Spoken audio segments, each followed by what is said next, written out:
My dear students, let me welcome you all to a new edition of physics. In this edition, we'll learn about the magnetic field of the electric current. Movement of charges create magnetic field.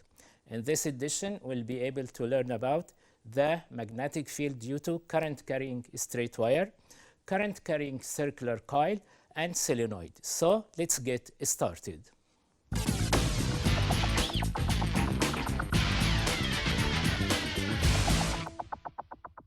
The magnetic effect of the electric current. In 1819, Hans Christian Ørsted discovered that a wire carrying an electric current,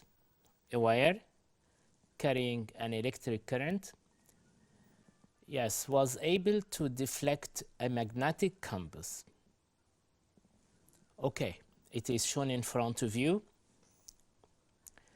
And this means that flow of a direct current in a wire, in a conductor, produces a magnetic field. It means that the movement of charges, creates a magnetic field. Basics on magnetism. What's meant by a magnet? A magnet is a substance which has a magnetic field. Once again, a magnet is a substance which has a magnetic field. And what's meant by magnetic field? Magnetic field is the region surrounding the magnet in which its magnetic effect can be detected. It is the region around the magnet in which the magnetic effect can be detected. The magnetic field is composed of magnetic flux lines. Magnetic flux density at a point is denoted by B capital, and we want to give it a definition. So definition of magnetic flux density at a point. First of all, it is determined by the expression, by the relation phi over A. Phi is the magnetic flux, B is magnetic flux density, A is the cross-sectional area. So magnetic flux density is numerically equal to the number of flux lines passing normally through unit area at that point. It is equal to the number of flux lines passing normally through unit area at that point. Since beta or B is equal to phi over A, so magnetic flux is equal to the product of A, B. A is the cross-sectional area, B is the magnetic flux density. In general, phi is determined by or from the expression AB sine alpha, where alpha is the angle between plane of the coil and magnetic flux lines. Alpha is the angle between the plane of the coil and magnetic flux lines. In front of you, we've got three cases. This is the plane of the coil. If magnetic flux is perpendicular, magnetic flux is given from the expression AB, product of AB. If it is parallel to the plane, the flux, is equal to 0. Then, what if it makes an angle alpha with the plane? Of course, in this case, we'll make a resolution. Component, close to the angle, it will be beta cosine alpha, and that perpendicular, it will be B sine alpha, and of course, we'll take the one which is perpendicular. Phi is equal to AB sine alpha. Okay, this is the general expression, can be applied on the three cases. AB sine alpha. In the first, it is AB sine 90. Sine 90 is equal to 1, so it will be just AB. In the second, it is AB sine 0, and sine 0 is equal to 0, so phi will be equal to 0. Okay. Units of magnetic flux density. Units of magnetic flux density. Beta flux density equals phi over A. So Tesla is the unit of magnetic flux, and it is equal to Weber over meter squared. Also, later on you will be able to know that Tesla is equivalent to Newton per ampere meter. Newton over ampere times meter. And now talking about properties of magnetic flux lines.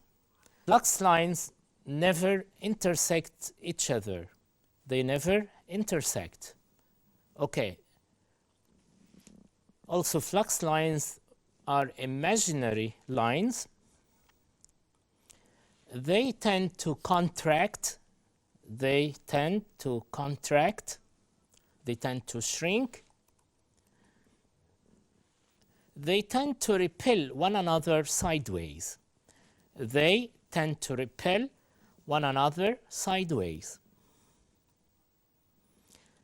The direction of the magnetic flux lines can be detected by the direction of a north pole of a magnetic needle of a compass. And now talking about magnetic field due to a current in a straight wire. Magnetic field due to, yes, current carrying a straight wire. We've got a straight wire that carries an electric current, and we'll talk about the magnetic field produced due to the flow of the current. The lines of the field are a series of concentric circles. Concentric means they've got a common center, and the center is the wire itself. So the lines of the field are a series of concentric circles with their common center at the wire. The plane of the field lines is perpendicular to the wire. This is very important, and it is shown in front of you. The field is composed of, yes, concentric circles. They are crowded near the wire. They widen apart as we move away from the wire. Plane of the flux lines is perpendicular to the, yes, to the wire. The direction of the field is practically determined by using a plotting compass. Also, the direction of the field can be determined by using one of the following rules. Ampere's right-hand rule. What about it? Okay, if the wire is grasped in the right hand with the thumb pointing in the direction of the current, conventional current, of course, the curl of fingers, direction of fingers, will give the direction of the magnetic field. Once again, imagine the wire to be grasped in the right hand with the thumb pointing along the wire in the direction of the current. The direction of the fingers will give the direction of the magnetic field. This is the first rule, theoretical rule, to be used to determine the direction of the magnetic field due to a current carrying a straight wire. Also, we could use Maxwell's corkscrew rule. We call it the right-hand corkscrew. Maxwell's corkscrew rule. What about Maxwell's corkscrew rule? What about it? Okay.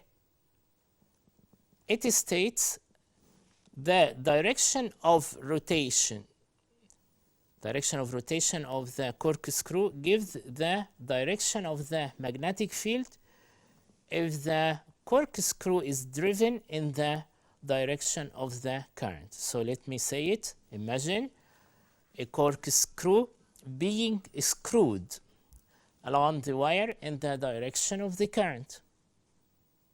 Okay. The direction of rotation of the screw gives the direction of the magnetic field. And now we've got, yes, a convention which is very important. And now we've got a convention which is very important talking about the fields. And it is, yes, used everywhere. It is international language. It is the dot and the cross convention of the direction of the current. Okay, in front of you, we've got something here. We've got, yes, the symbol X means we've got a wire and the current is passing into the wire, down into. Okay, the field will be in the figure shown in front of you. Okay, this is the convention of X. X means down into. And what about the convention of dot? It means out of. So X means current direction is down into the page or down into the screen. And dot means it is out of page or out of screen right now. Okay? We've got something very important here to mention. It is about the direction of the field. Direction of the field depends on the direction of the current. It means if we reverse the direction of the current, direction of the field will be reversed. So once again, direction of the field depends on the direction of the current. Magnetic flux density beta at a point of normal distance d from the wire. Okay, can be determined from the expression. Okay, right now we want a relation that gives magnetic flux density at a point, at a normal point, okay, from a current carrying a straight wire. Okay, beta is given from the expression. Beta is equal to mu I over 2 pi d. Okay, I is the current intensity. D is the, yes, normal distance between the point and the wire. The point, you want to calculate the magnetic flux density at it. So mu is the magnetic permeability of the medium, separating the point and the wire. When the medium is air, permeability equals 4 pi times 10 to the power of -7. Web, yes, ampere -1, meter -1. In this particular case, we can say beta is equal to 4 pi times 10 to the power of -7 I over 2 pi d. 2 pi will be crossed with 2 pi, okay? So we will obtain 2 times 10 to the power of -7 I over d. So once again, we'll use this particular relation, beta is equal to 2 times 10 to the power of -7 I over d when we've got a wire in air. Okay, the expression beta is equal to 2 times 10 power -7 I over d.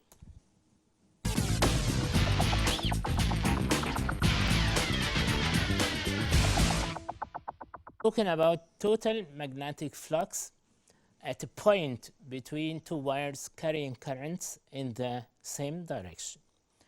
So we've got two wires that carry currents in the same direction. And we want to calculate the total magnetic flux at a point between the two wires or outside the two wires. Okay, so once again, in front of you, we've got two wires carrying current in the same direction. Fields outside the wires have the same direction, but it flows in opposite direction between the two wires. Okay, so between the two wires, the two fields are in opposite directions. So B total is equal to B1 minus B2, when B1 is greater than B2, or B2 minus B1 when B2 is greater than B1. Okay, talking about the total magnetic flux at a point between two wires carrying currents in the same direction. Between the two wires, fields are in opposite directions.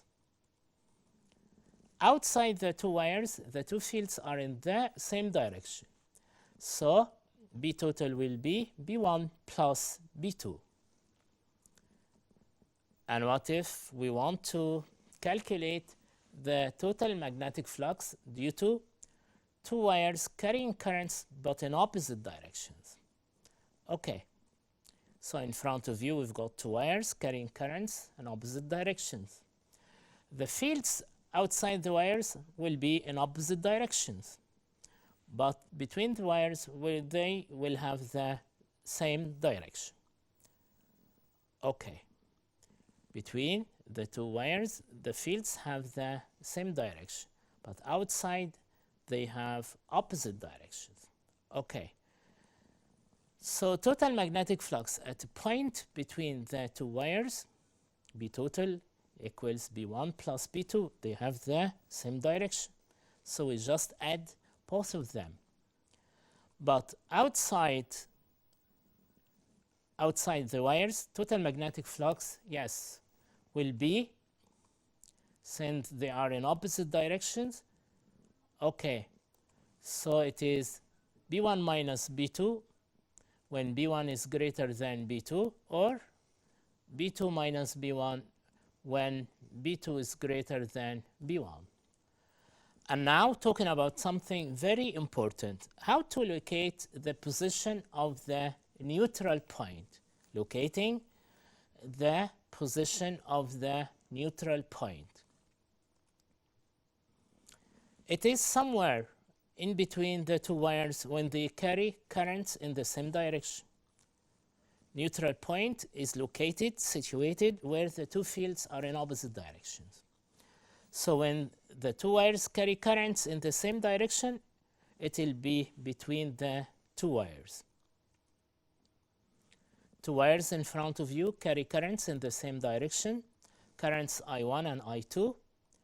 So the fields between the two wires are opposite, so we expect to find a neutral point. Okay, distance between the two wires is denoted by D.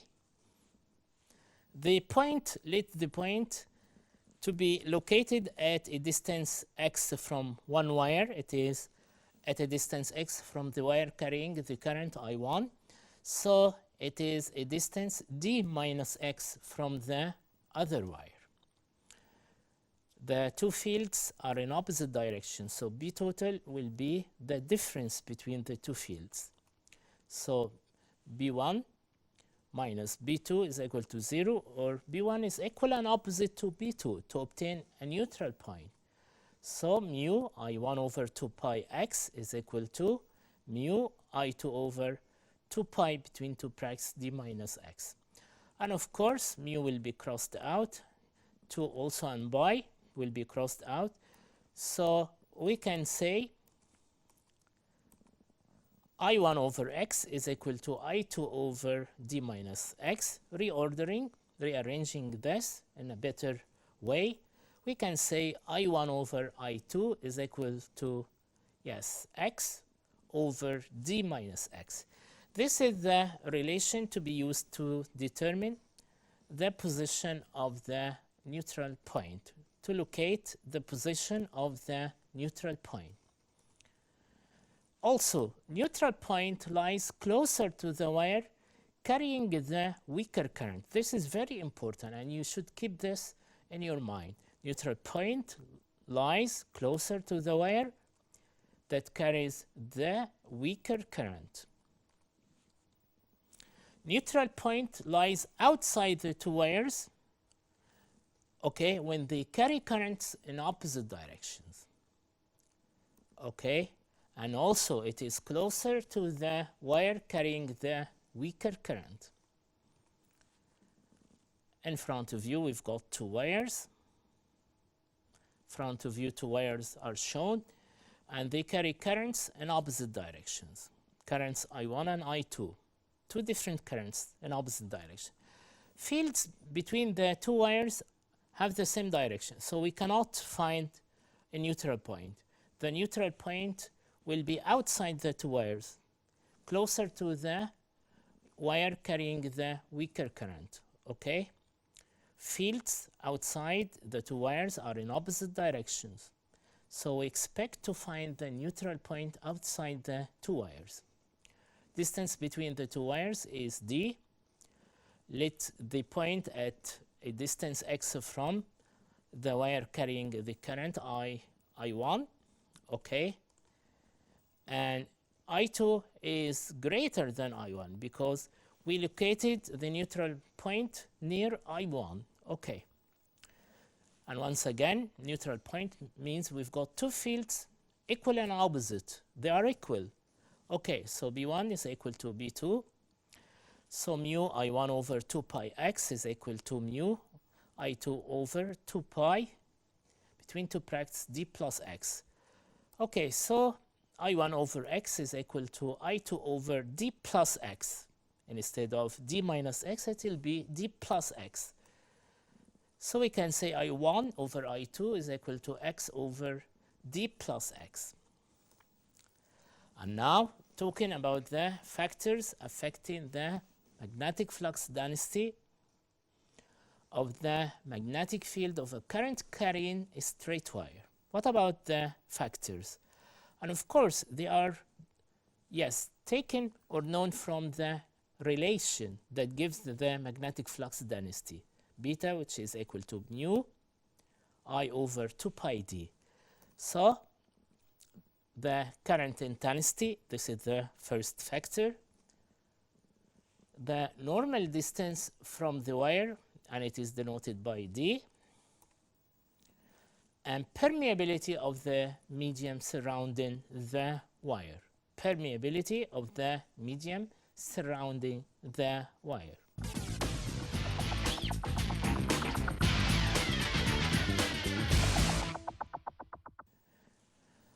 And now talking about magnetic field due to a current in a circular coil. Due to, yes, current carrying circular coil.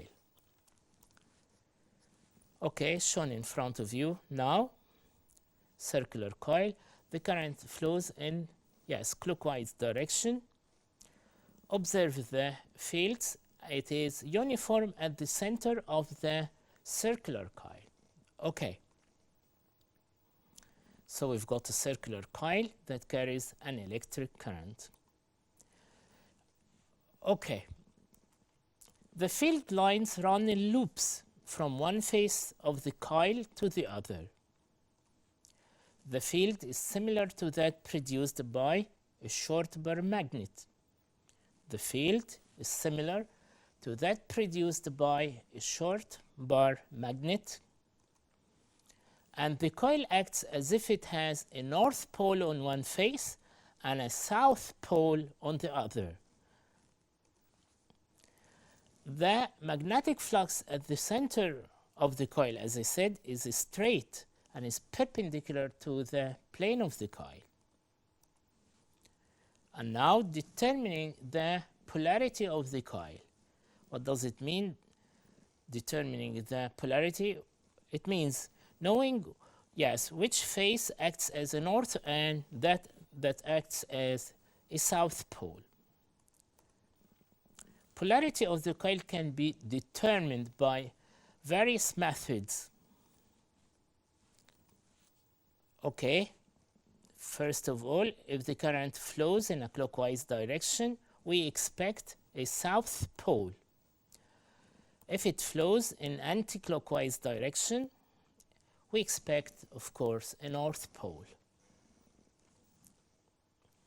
So once again, the face of the loop where the direction of the current is clockwise behaves as a south pole. And the face of the loop where the direction of the current is anti-clockwise behaves as a north pole. Also, we can use the right hand corkscrew. The question is how.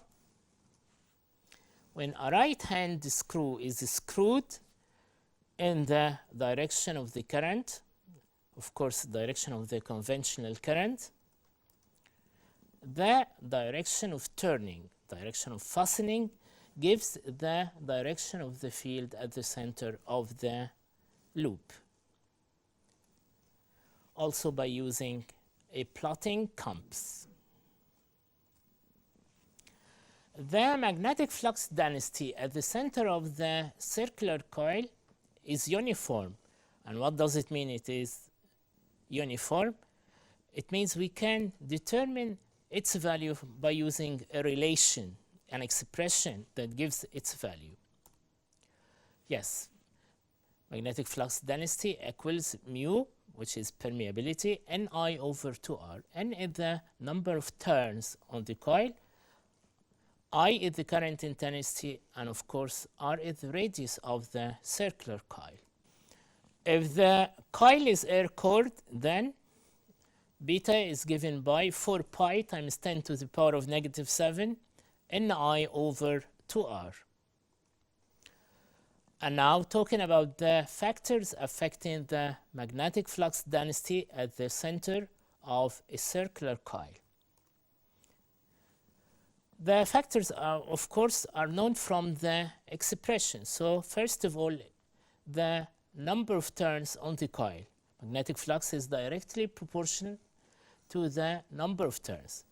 And this happens only when the rest of factors are unchanged. Second factor is the current intensity. Beta is directly proportional to the current intensity. And it is inversely proportional to the radius of the coil. And permeability of the core, permeability of the medium inside the coil. Your attention, please. Total magnetic flux at the center of two concentric circular coils. If we have two concentric circular coils that have the same plane, and we want to calculate the total magnetic flux, it will be B1 plus B2 when the currents through the two coils are in the same direction. And the difference between the two fields when the currents are in the opposite directions. In this way, we've come to the end of this edition. Until we meet again, my best wishes to you all. Thank you.